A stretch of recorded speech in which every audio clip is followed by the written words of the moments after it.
where to place the woofers. Now we have added plenty of woofers in our setup here, so where to place them all. And that came from Atif. I've always wondered whether to place woofers in front corners or opposite corners.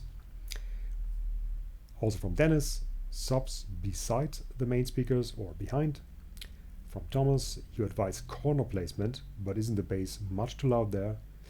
And from Sereri, Klaas, and Morten, why the boundary woofer concept that we have in Lyngdorf Audio? And to answer these questions, let's look at some, again, simplified room drawings to give you a better understanding of what goes on in a room regarding the bass.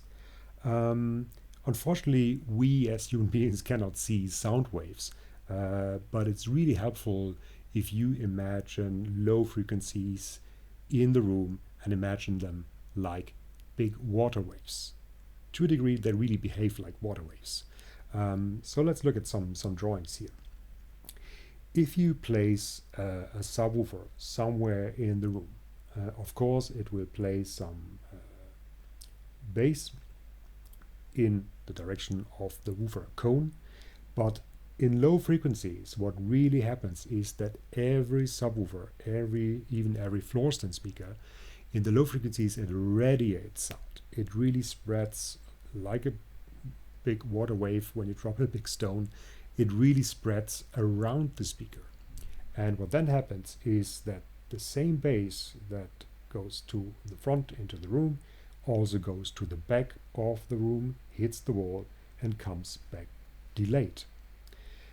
And this delay is kind of out of phase with the original waves. So you don't have one bass impact, not one bass punch, but kind of two.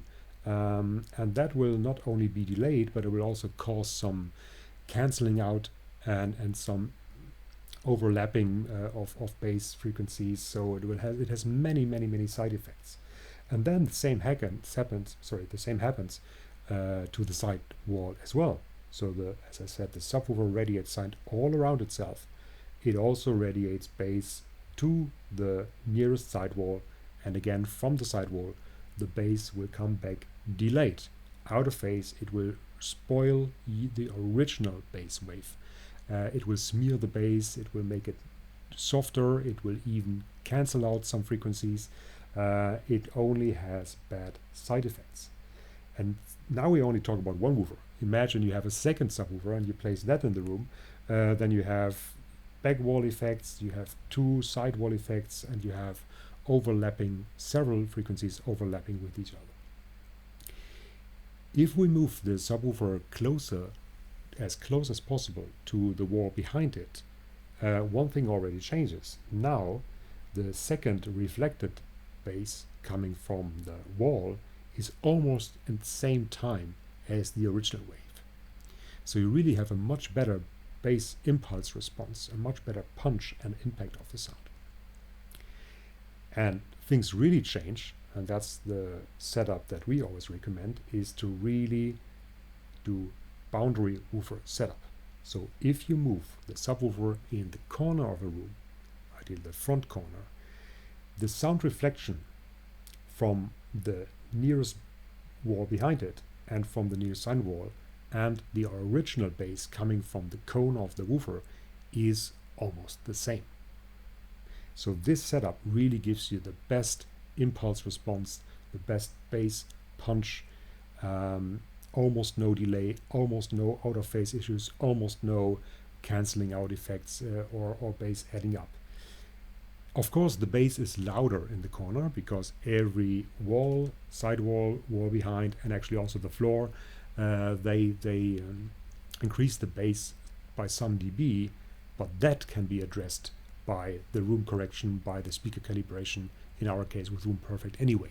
So having a bit more volume level, a bit higher volume there is not a problem. What we want is the perfect timing of the bass in that corner.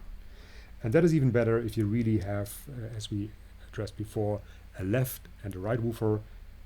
Have that in both room corners, and then you really have the stereo surround effect from left and right, which you have from the speakers anyway, so you also have them from the woofers. It retains all these effects. And secondly, you have the punch and impulse response from the corner woofer placement. You could also have, that was another question, also have now woofers in the rear corners, but I would only advise that if you really have a very long room, of many rows or many seats, because they will all add up in a way. So you get you get a softer bass. It's slightly more even if you measure it, but the impulse and the bass wave coming at you is always better if you place all the woofers in front. So we really recommend left, right woofers in the corners, if possible all in front, because then you really have this impact coming at you and not just a bass bath around yourself.